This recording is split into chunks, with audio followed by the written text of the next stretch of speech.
হ্যাঁ, বিসমিল্লাহির রহমানির রহিম। যে দেখেন যে ভারতে আজ মায়ানমারের এই যে মহামান্য রাষ্ট্রপতি মিং ওয়েং চিং ভারতের সফরে আছে এবং নরেন্দ্র মোদীর সাথে বৈঠকের পরে পররাষ্ট্রমন্ত্রী জয়শঙ্কর, নিরাপত্তা উপদেষ্টা অজিত দোভালের সাথে বৈঠক করছে। দেখেন আগামীতে ভারত যেভাবে আপনার এশিয়া মহাদেশের ভূ রাজনীতির ক্ষেত্রে স্ট্র্যাটেজি সাজাতে পারে, এখন কোন স্ট্র্যাটেজি গুলো ভারত আপনি সাজাতে পারে। আপনি একটা জিনিস লক্ষ্য করুন, একদিকে মায়ানমারের এই যে সেনাবাহিনীর সাথে সম্পর্ক তৈরি করতেছে এবং তারা তাদের অস্ত্র বিক্রি করতে চাচ্ছে মায়ানমারের কাছে, এবং মায়ানমারের সেনাবাহিনী যেগুলো আপনার আরাকান আর্মি আছে বা যে সমস্ত বিদ্রোহী গোষ্ঠী আছে, এই বিদ্রোহী গোষ্ঠীকে মাধ্যমে তার প্রভাব বিস্তার করতেছে। অন্যদিকে দেখেন যে ভারতের যে বর্তমান যে সেনাপ্রধানকে অবসরে দিয়ে নতুন একজন সেনাপ্রধান নিয়োগ দিছে। যে ভারত যে স্ট্র্যাটেজি ভূ রাজনীতিকের ক্ষেত্রে যে স্ট্র্যাটেজি সাজাতে পারে, কারণ একদিকে সেনাপ্রধানকে আপনার নতুন সেনাপ্রধান নিয়োগ, অন্যদিকে মায়ানমারের মহামান্য রাষ্ট্রপতি আপনার ভারত সফর, এবং বর্তমানে যে সেনাপ্রধান যিনি হলো আপনার চীন বিশেষজ্ঞ, অনেকে বলেন জেনারেল সাহেব, চীন নেতাদের বিশেষজ্ঞকে আপনার দিচ্ছে। এখানে মেন ধারণা বেশিরভাগ ক্ষেত্রে রাজনৈতিক বিশ্লেষণ বা পররাষ্ট্রনীতি, যারা মনে করতেছে যে ভারত হলো চীনকে ঠেকানোর জন্য আপনার বর্তমানে সেনাপ্রধান তাকে সরা নতুন সেনাপ্রধান বসাইছে যিনি চীন বিশেষজ্ঞ। এখানে চীনকে ঠেকানোর জন্য তারা হলো যে পরিকল্পনা নিতে পারে বা যেভাবে নতুন পলিটিক্স স্টাডি সাজাতে পারে। যে দেখেন যে যেমন আপনার তুরস্ককে যখন তুরস্ক ঠেকানোর জন্য ভারত যেটা করতেছে, সাইপ্রাস এবং গ্রিসকে ভারত সম্পর্ক তৈরি করতেছে এবং তাদের যে অস্ত্র দিতেছে বা ক্ষেপণাস্ত্র অস্ত্র দিতেছে। এখানে তুরস্ক এবং গ্রিসের যে এবং সাইপ্রাসের যে সম্পর্ক, এটা 1500 বছর আগে, 1500 খ্রিস্টাব্দের সময় এই সম্পর্ক তাদের যে তীব্র। এখানে দেখেন যে ভারত পূর্ব বা পশ্চিম মহাদেশে তাদের নতুন কিভাবে স্ট্র্যাটেজি সাজাচ্ছে। অন্যদিকে আপনি যদি দেখেন যে নেপালের যে বর্তমানে প্রধানমন্ত্রী বালোসার ভারতের যে রাজনৈতিক স্টাডি তার সাথে অনেকটাই অমিল। আপনার ভারতের বর্তমানে যে নেপালের প্রধানমন্ত্রী তাদের যে রাজনৈতিক দর্শন, যেমন আপনার ইহুদির মধ্যে কোনো অনেক ডিফারেন্স আছে। যেমন একটা ইহুদি আর একটা হলো অর্থোডক্স ইহুদি। অর্থোডক্স যারা ইহুদি তাদের কাজ হলো ধর্ম পালন করা। তারা হলো আপনার এই ধর্ম শিখায় বাচ্চাদের, যেমন আপনার একে পূজা করো এইভাবে। যারা অর্থোডক্স, আপনার যারা জেনারেল ইহুদি তারা হলো আপনার যুদ্ধ করে। এবং খ্রিস্টানের ভিতরে যেমন একটা খ্রিস্টান আছে যারা ভিন্ন রকম আছে। অর্থাৎ এখানে হলো ভারত যে স্টাডি করতে পারে, অর্থাৎ চীনকে ঠেকানোর জন্য, চীনের যে প্রভাব বাইরে যাচ্ছে এবং চীন আগামী যে পরশক্তি, দেখেন যে এখানে চীন শুধু একা পরশক্তি নেই। যেমন আপনি যদি দেখেন যে দ্বিতীয় বিশ্বযুদ্ধের আগে যেটা অনেকে ভাবছিল যে ব্রিটেন এবং ফ্রান্স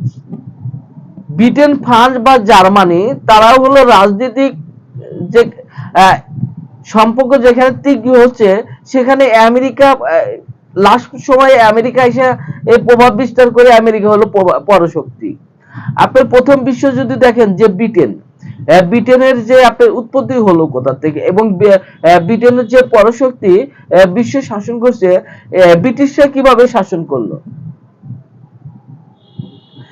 এখান থেকে আপনার বাইরে আবার যে ভারতের নতুন যে স্ট্র্যাটেজি সাজাচ্ছে, যে ভারতের বর্তমানে যে প্রধানমন্ত্রী নরেন্দ্র মোদী, যেমন আপনার বিজেপি, যেমন আরএসএস এবং বিজেপি। আরএসএস হলো আপনার ধর্মভিত্তিক সংগঠন, আর বিজেপি হলো রাজনৈতিক দর্শন এবং ধর্মভিত্তিক সংগঠন। যেমন আপনি যেমন 1945 সালে যেমন শেখ মুজিবুর রহমানকে কেন ভারত সাপোর্ট করছিল এবং যুদ্ধে ভারত কেন সাহায্য করছিল। যেমন আপনার ভাষা ভিত্তিক শব্দ যদি দেখেন, যেমন শেখ মুজিবুর রহমানের আওয়ামী লীগের ভাষা কি? জয় বাংলা। অর্থাৎ আপনার কংগ্রেসের ভাষা কি?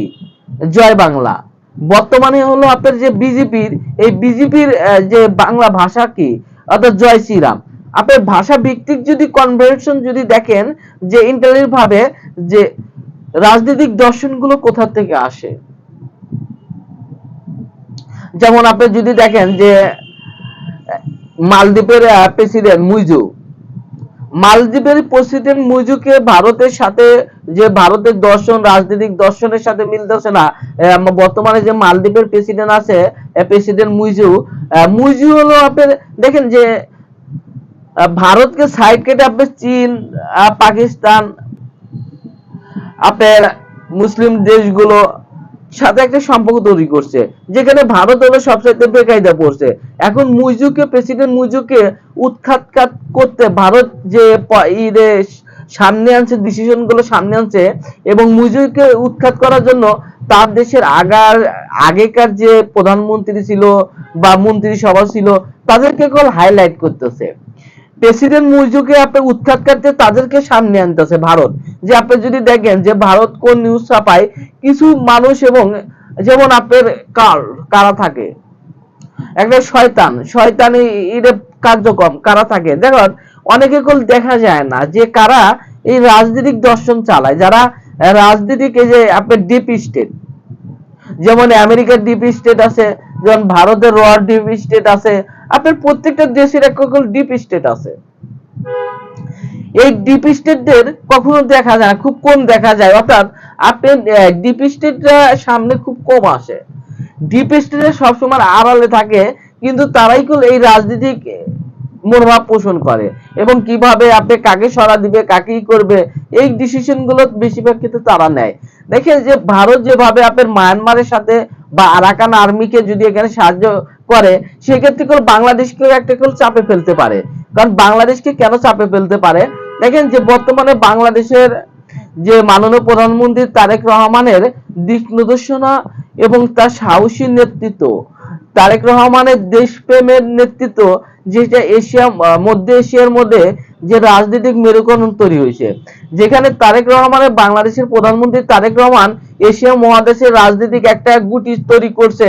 সেখানে ভারত হলো চাবে না যে বাংলাদেশ ভারতকে বাদ দিয়া বাংলাদেশ নিজস্ব ভাবে তাদের রাজনৈতিক পরিচালনা করুক। অর্থাৎ আপনি যেমন একটা দোকানে গেলেন বা একটা বিজনেসে গেলেন, এখন জিএম বা ডাইরেক্টর, জিএম যদি এক জায়গায় যায় সেখানে তার কর্মচারী কি যাইতে পারবে, বা ডাইরেক্টর যদি যায় তার, অর্থাৎ বাংলাদেশ যখন ওয়ার্ল্ড পলিটিক্সে যাবে, রাজনীতিকে ঢুকে পড়বে, যেখানে ভারতের বাংলাদেশের কাছে তথ্য নিতে হবে এখানে কি হচ্ছে না হচ্ছে, দর্শনগুলো এখানে আসবে, যেটা ভারত কখনোই মাইনে নিতেছে না। কারণ ভারত চাচ্ছে না যে বাংলাদেশ ওয়ার্ল্ড পলিটিক্সে যায়। যেমন ভারত কেমন চায়, যেমন আপনার সেনাবাহিনী উন্নত চায় না, বিমান বাহিনী উন্নত চায় না, বা নৌবাহিনী উন্নত চায় না। দেখুন ভারতের যদি দেখেন যে আপনি ওয়ার্ল্ড পলিটিক্সে যখনই যাবেন তখনই তো আপনার প্রয়োজন সেনাবাহিনী, বিমান বাহিনী বা নৌবাহিনীকে উন্নত করা। তারা এটা পৃথিবী যদি আপনি যদি আগামীতে ইসলামকে মনোভাব পোষণ করে, অবশ্যই সরকার, বর্তমানে সরকার অবশ্যই হযরত মুহাম্মদ সাল্লাল্লাহু আলাইহি সাল্লামকে অনুসরণ করে। কারণ মাননীয় প্রধানমন্ত্রী তারেক রহমান যেদিন শপথ নিছে, শপথ নেওয়ার পরে সে একটা কথা বলছে, যে প্রধানমন্ত্রী বলছে আমি হযরত মুহাম্মদ সাল্লাল্লাহু আলাইহি সাল্লামের দেখানো পথ অনুসরণ করতে চাই।